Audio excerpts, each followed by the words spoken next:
Hello students, today we are going to learn about the representation of a binary tree in memory. Let T be a binary tree. There are two ways of representing T in the memory as follows. If we want to represent a binary tree in memory, there are two ways. Sequential representation of binary tree, linked representation of binary tree. Linked representation of binary tree. Consider a binary tree T. T will be maintained in memory by means of a linked list representation which uses three parallel arrays: info, left and right, pointer variable root as follows.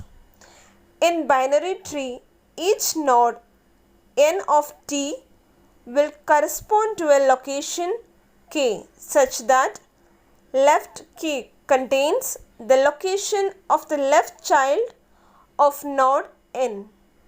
Info k contains the data at the node end. Right k contains the location of right child of node n. In this representation of binary tree, root will contain the location of root r of T. If any one of the subtree is empty, then the corresponding pointer will contain null value, and if the tree T itself is empty, the root will contain the null value. Now let us look at the diagram.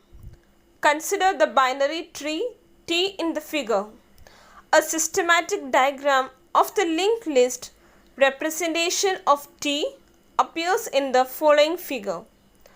Observe that each node is pictured with its tree field and that the empty subtree is pictured by using X for null entries.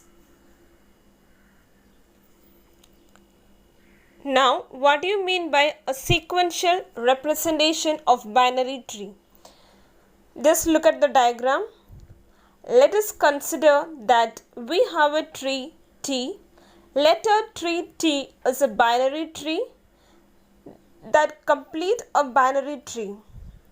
Then there is an efficient way of representing T in the memory called the sequential representation or an array representation of tree. This representation uses only a linear array tree as follows. The root n of T is stored in tree 1. If a node occupies tree k, then its left child is stored in tree 2 into k and its right child is stored into tree 2 into k plus 1.